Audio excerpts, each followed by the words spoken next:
आज के वीडियो में हम डिस्कस करने वाले हैं कि अपनी ज़मीन से मूल निवासियों की बेदखली जो है किस प्रकार से अमेरिका में की गई। तो अमेरिका के मूल निवासी जो थे रेड इंडियन या विभिन्न प्रकार के मूल निवासी, उनको उनकी ज़मीनों से बेदखल किया, डिस्प्लेस किया यूरोप से आए हुए लोगों ने अमेरिका के अंदर। और ये हमारा चैप्टर जो है वो है मूल निवासियों का विस्थापन, जो आदिवासी हैं उनको कैसे हटाया गया। चलिए शुरू कर लेते हैं। तो जैसा कि आप जानते हैं कि संयुक्त राज्य अमेरिका जब राष्ट्र बन गया तो उसने फिर अपनी बस्तियों का विस्तार किया, यानी उसने अपने सेटलमेंट, जो अपनी बस्तियां थी, अपना राज्य था, उसका विस्तार करना शुरू कर दिया। इस नक्शे के माध्यम से समझते हैं, यहाँ पे नक्शा दिया होगा और इसको समझते हैं। ये देखिए, तो संयुक्त राज्य अमेरिका का पूरा डिटेल इस नक्शे में आपको देखने को मिल जाएगा।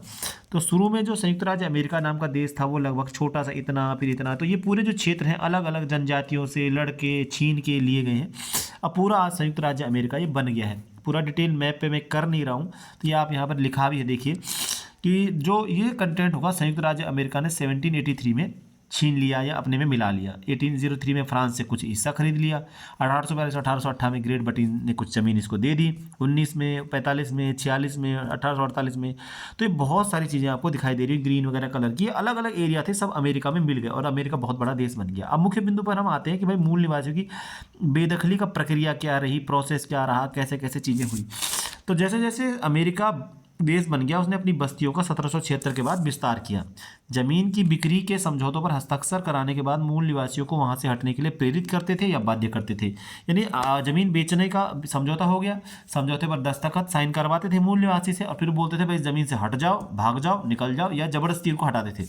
जो जमीनें मूल निवासियों को कीमतें या पैसा उनको जमीन के बदले देते थे, वो कीमतें बहुत कम होती थी। इसके भी उदाहरण मिल जाते हैं यहाँ पर इतिहास में कि अमेरिका के जो लोग थे उन्होंने कई बार धोखे से मूल निवासियों को से ज़्यादा ज़मीन ले ली और पैसा देने के मामले में वादा खिलाफी की। यानी ज़मीन तो ज़्यादा ले ली मूल निवासियों से और पैसा जो है उनको नहीं दिया, कम दिया, यानी इसमें धोखाधड़ी भी कर दी मूल निवासियों के साथ। ये है भाई, इस तरह से ज़मीन से हटाया जाता है आदिवासियों को। उच्च अधिकारी जो थे अमेरिका के, यूएसए के, उन्होंने मूल बासिंदों की बेदखली को गलत नहीं माना। यानी जो हायर ऑफिसर्स थे अमेरिका के, उन्होंने कभी भी ये नहीं माना कि जो मूल निवासी हैं, आदिवासी अमेरिका के हैं, उनको बेदखल न करा जाए। दरअसल जॉर्जिया के एक प्रकरण में हम देख सकते हैं, जॉर्जिया अमेरिका का एक प्रांत था और वहाँ पर एक किस्सा हुआ कि जॉर्जिया जो संयुक्त राज्य अमेरिका का राज्य है और वहाँ पर अधिकारियों ने दलील दी, ऑफिसर्स ने, कि जो चिरोकी कबीला है अमेरिका का, वो कानून से शासित तो होता है, यानी अमेरिका का कानून संविधान चिरोकी कबीले पे लागू तो होता था, लेकिन वो नागरिक अधिकारों का उपयोग नहीं कर सकते, ऐसा अधिकारियों ने दलील दी। यानी भाई साहब कि ये हमारे राज्य का हिस्सा है, संविधान इन पे लागू होता है हर आदमी पे इनके, लेकिन इनको सिविल राइट्स, नागरिक अधिकार, मौलिक अधिकार नहीं दे सकते। बताइए, गजब सी बात कर दिया इन्होंने। ध्यान देने की बात यह है कि ये मूल निवासियों में जो चिरोकी कबीला है, चिरोकी जनजाति है, जैसे भारत में गोंड संथाल है तो वहाँ पे चिरोकी रहा होगा, तो चिरोकी जनजाति ऐसी जनजाति थी जो अधिक से अधिक अंग्रेजी सीखने की कोशिश कर रही थी, अमेरिका की जीवन शैली को समझने की कोशिश कर रही थी, सबसे ज़्यादा इन्होंने कोशिश की थी। और तब भी इन बेचारों को नागरिक अधिकार नहीं दिए गए, सिविल राइट्स नहीं दिए गए, मतलब इन अमेरिका का नागरिक नहीं माना जा रहा। जमीन इन्हीं की है और इन पर कानून का राज भी स्थापित है, पर नागरिक अधिकार देने की बात अधिकारियों ने कहा कि इनको नहीं देंगे। 1832 का एक किस्सा है कि संयुक्त राज्य अमेरिका के जो मुख्य न्यायाधीश थे, उनका नाम था जॉन मार्शल। उन्होंने एक फैसला सुनाया जो बहुत महत्वपूर्ण था।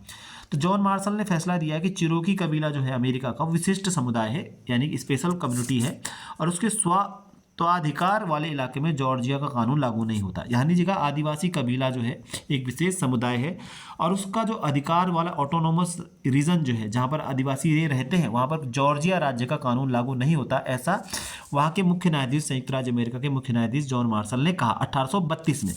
और ये भी कहा उन्होंने कि कुछ मामलों में संप्रभुता संपन्न भी है, यानी कुछ मामलों में वो संप्रभुता संपन्न है वो आदिवासी समुदाय। ये जॉन मार्शल ने, अमेरिका के मुख्य न्यायाधीश ने 1832 में कहा। लेकिन संयुक्त राज्य अमेरिका के तब के राष्ट्रपति, जिनका नाम था एंड्रयू जैक्सन, जिनकी छवि आर्थिक और राजनीतिक पक्षपात के खिलाफ लड़ने वाले की थी, यानी एंड्रयू जैक्सन जब 1832 में अमेरिका के राष्ट्रपति थे, जिनको जाना जाता था कि वो आर्थिक और राजनीतिक पक्षपात के विरोध में लड़ते हैं, यानी न्याय के पक्ष में लड़ते हैं, उनका मामला जब आया और उन्होंने देखा कि इंडियन जनजाति यानी कि चिरोकी कबीले की बात आ रही है, तो भैया उनका दर्द उनके प्रति बिल्कुल भी नहीं जागा और वो उलट गए अपनी बात से, वो पक्षपात करने लग गए जो पक्षपात नहीं करते थे कभी, आर्थिक और राजनीतिक पक्षपात। और उन्होंने मुख्य न्यायाधीश की इस बात को मानने से इनकार कर दिया और उन्होंने कहा साहब कि उन पर तो अमेरिका का कानून लागू होता है, कोई संप्रभुता संपन्न वो लोग हैं नहीं। और उन्होंने कहा कि चिरोकी कबीले वालों को भैया अपनी ज़मीन से हटना होगा और ये आदेश दे दिया उन्होंने कि अपनी ज़मीन से इन चिरोकी जनजाति के लोगों को, चिरोकी कबीले के लोगों को हटना पड़ेगा और बाद में उनको हाँक करके के जबरदस्ती विस्तृत अमेरिकी मरुभूमि, विस्तृत अमेरिकी मरुभूमि का मतलब है कि विस्तृत एक बहुत बड़ा अमेरिका में जो रेगिस्तान है, ग्रेट अमेरिकन डेजर्ट है, उस तरफ की ओर उनको खदेड़ने के लिए पूरी की पूरी सेना भेज दी। और किसने भेजी?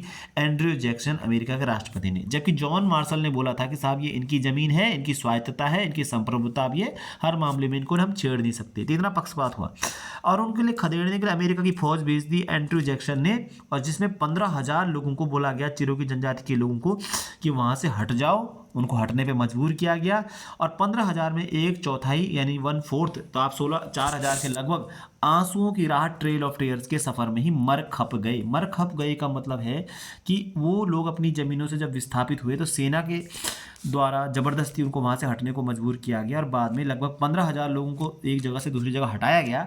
और उस हटने के दौरान 4,000 लोग यानी 1/4 लोग तो अपनी आंसुओं की राह, यानी वो रो तो बिलखते अपनी ज़मीनों से बिछड़ रहे थे वो लोग, और 4,000 तो जिसको आंसुओं की राह कहा गया है उसमें ही मर खप गए चिरोकी कबीले के लोग। तो ये एक प्रक्रिया है। कुल मिलाकर के आप देख सकते हो कि इस प्रकार से अमेरिका में ये प्रोसेस किया गया। तो कुल मिलाकर के जिन लोगों ने पहले से ही रहने वाले कबीलों की ज़मीनें ली, वे इस आधार पर अपने को उचित ठहराते थे कि चूँकि मूल निवासी ज़मीन का अधिकतम उपयोग नहीं करना जानते, इसलिए उनके कब्जे में रहनी ही नहीं चाहिए ज़मीन। लेकिन लोग क्या सोचते थे जो अमेरिका गए थे, कि अमेरिका में रहने वाले जो कबीले के लोग हैं वो ज़मीनों को अधिकतम इस्तेमाल नहीं कर सकते, खेती नहीं कर सकते, दिमाग नहीं है, तकनीक नहीं इनके पास, इसलिए इनके कब्जे से ज़मीन होनी नहीं चाहिए, हमारे पास होनी चाहिए, हम खेती बाड़ी करेंगे। इस बिना पर भी मूल निवासियों की आलोचना भी करते थे वो लोग कि मूल निवासी आलसी हैं, खेती नहीं करना चाहते, कभी भी ये बाज़ार के लिए उत्पादन नहीं करना चाह रहे हैं और कभी भी शिल्प कौशल का इस्तेमाल ये नहीं करते हैं। अंग्रेजी भी नहीं सीखना चाह रहे मूल निवासी, ढंग के कपड़े नहीं पहनते हैं जैसे यूरोपीय लोग पहनते हैं, ऐसा आरोप यूरोप के लोग जो अमेरिका में गए थे उन्होंने लगाए। और दिलचस्पी भी नहीं है इनकी यूरोप के संस्कृति में, ऐसा भी आरोप लगाया गया। कुल मिलाकर के उनका ये कहना था कि यूरोपीय लोगों का जो अमेरिका गए थे कि भैया जितने भी मूल निवासी हैं सब मरने के लिए खपने लायक ही हैं, इनकी ज़मीनों पर कब्जा हो जाना चाहिए।